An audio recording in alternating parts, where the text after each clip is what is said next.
Hello guys, welcome to the channel. आओ पैसे कमाएं। सबसे पहले बात करते हैं फ्राइडे को जो हमने ट्रेड करने को स्टॉक दिए थे उन्होंने कैसा परफॉर्म किया। उसके बाद हम देखेंगे मंडे को ट्रेड वाले स्टॉक, और साथ में जो स्टॉक हमने फ्राइडे को ट्रेड करने को दिए थे उन्हीं का हम पॉइंट ऑफ व्यू देखेंगे मंडे के लिए। तो हमारा पहला स्टॉक हमने दिया था ग्रेसिम बाइंग लेवल था 1610, टारगेट दिए थे 1615, 1620 और 1625। तो सारे टारगेट अचीव हुए ग्रेसिम में। अगर कल की बात करें तो अगर हम देखें तो एक परफेक्ट पैटर्न बन रहा है। अगर हम देखा जाए तो यहाँ से अगर यहाँ इसको कनेक्ट करें और एक एक कप बनाएंगे और वहीं पे ये स्मॉलर कप, हमें यहाँ पे छोटा सा कप मिलेगा जिसमें ब्रेकआउट देखने को मिला है, जिसका हमें ब्रेकआउट देखने को ऑलरेडी मिल चुका है। अगर हम ये रैली करें 1620 से अराउंड 30 में 300-400 पॉइंट 200-300 पॉइंट की रैली हमें अभी भी ग्रेसिम में दिखती है for a short term position. तो अगर किसी को शॉर्ट टर्म पोजीशन के लिए ग्रेसिम लेना है तो वो ले सकता है फॉर ए टारगेट ऑफ 1800।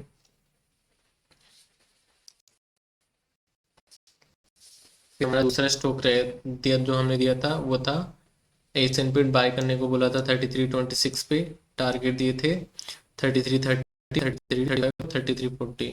तो उसने हाई बनाया 3505। तो हमारे टारगेट हुए एशियन पेंट में। अगर हम एशियन पेंट की बात करें, अगर वो जब भी अपने कंसोलिडेशन के बाद रेंज को ब्रेक करता है तो वो 2-3 दिन तक रैली करता है। यहाँ पे देखें इसने यहाँ पे अगर बाय करा, यहाँ पे जैसे ब्रेक किया तो उसने अगले दिन फिर से रैली कंटिन्यू करी।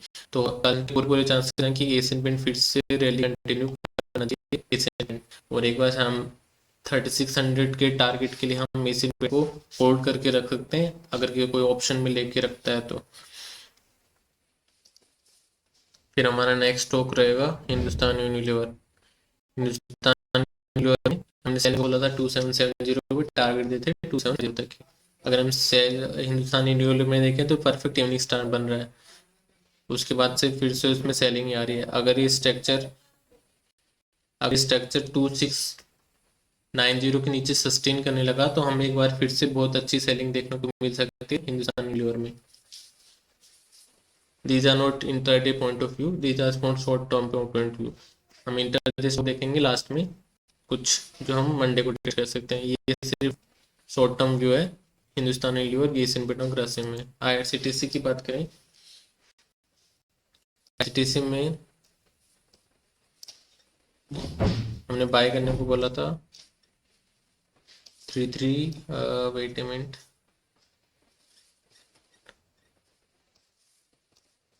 okay, that is not opening in my level, I have to again rewrite it. So we will skip the IRCTC level. You can check in previous video what level I have given. I also forgot. The next stock that I have given was Apollo Hospital to buy at this level, but I also said that अगर वो बहुत ही ज़्यादा बड़ा gap open होता है तो हम उसको चेंज नहीं करेंगे। तो वही हुआ, अगर हम देखा जाए तो वही हुआ अपोलो हॉस्पिटल में। और उसने हाई बनाने के बाद 5200 जो हमारा टारगेट था वही नियर उसके अराउंड हाई बनाने के बाद वहीं से हमें सेलिंग देखने को मिली अपोलो हॉस्पिटल में। तो अगर किसी ने उसी पॉइंट से सेलिंग करी होगी तो उसने अच्छे पॉइंट कमाए होंगे अपोलो हॉस्पिटल में। डिवीज लेव में हमारा बाइंग लेवल था 5200 और टारगेट दिए थे 5220। तो उसने बनाया था 5254 पर, वो अगर देखा जाए तो उसने वहीं से सेलिंग स्टार्ट कर दी थी, मतलब उसी लेवल पे ओपन होता है। इतना बड़ा गैप को हमें फिर से चेंज नहीं करना था, वहीं पे हमें देखना था कि 5200 लेवल को अगर वो होल्ड करता है तो हमारे टारगेट रहेंगे। तो अगर 5200 लेवल उसने होल्ड नहीं किया उसने फिर हमें अच्छी सेलिंग देखने को मिली और उसने टारगेट दिए 50,922।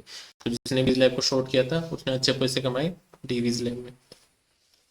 अब हम देखते हैं कुछ स्टॉक जो आप मंडे को ट्रेड कर सकते हैं। तो हमारा पहला स्टॉक रहेगा लाल पैथ लैब। अगर हम लाल पैथ लैब की बात करें तो लाल पैथ लैब में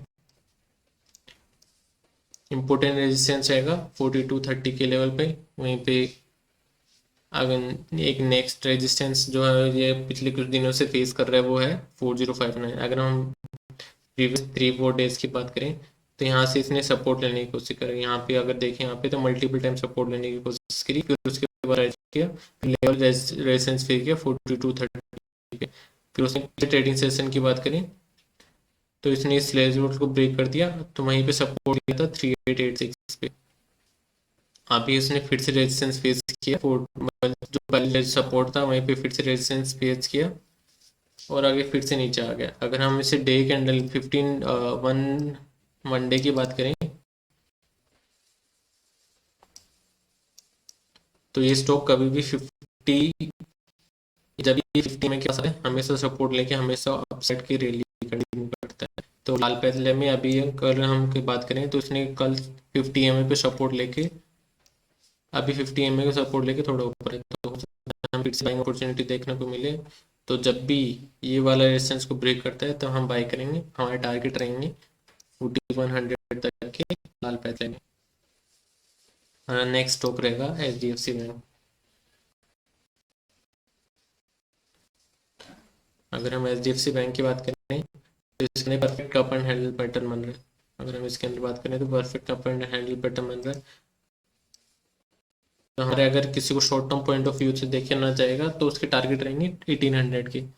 पर अगर हम कल इंट्राडे की बात करें तो अगर इंट्राडे में अगर वो 1606 लेवल होल्ड करके रखता है तो हमारे टारगेट रहेंगे 1610, 1614, 1618 एंड 1625 HDFC बैंक में।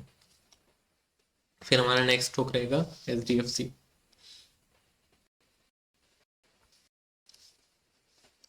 HDFC भी हम इस परफेक्ट सिमिलर पैटर्न बन रहा है जैसा HDFC में बन रहा है, HDFC बैंक में बन रहा है। क्योंकि अगर दोनों सेम एक पेरेंट कंपनी और एक चाइल्ड कंपनी है तो हम कह सकते हैं कि सिमिलर पैटर्न ही बन रहा है दोनों में। तो हम बाय कब करेंगे, तब जब वो 2876 लेवल को ब्रेक होता है तब हम बाय करेंगे। टारगेट रहेंगे 2880, 2890, 290। अगर हम देखा जाए तो 2850 एक स्ट्रॉन्ग रेजिस्टेंस है। अगर वो 2850 की लेवल को भी होल्ड करता है तो हम 2860 के टारगेट रख सकते हैं HDFC में। पर अगर किसी को एक सेफ प्ले करना है तो ये लेवल रहेंगे 2876 पे। पर उस टाइम RSI को जरूर देखें। अगर RSI कुछ ज़्यादा ही है हाई लेवल पे, अगर कुछ ज़्यादा ओवरब्रॉड कंडीशन में आ गए तो हम उस ट्रेड को अवॉइड कर देंगे। अगर ये कुछ ज़्यादा ही बड़ा गैप अप ओपन होता है तब भी हम उस ट्रेड को अवॉइड करेंगे। हम जब भी किसी ट्रेड को लेते हैं अगर वो हमें टारगेट के पास अचीव होती है तो हम उस ट्रेड को हमेशा अवॉइड करेंगे। हम हमेशा वेट करेंगे कि एक बार वो उसको फिर से रिटेस्ट करने अगर वहाँ पे सपोर्ट लेता है तब ही हम उस ट्रेड को एग्जीक्यूट करेंगे। तो ये थे हमारे कुछ स्टॉक जो आप 27 को ट्रेड कर सकते हैं। Hope you guys like my analysis. Please hit the like and subscribe button. Thank you.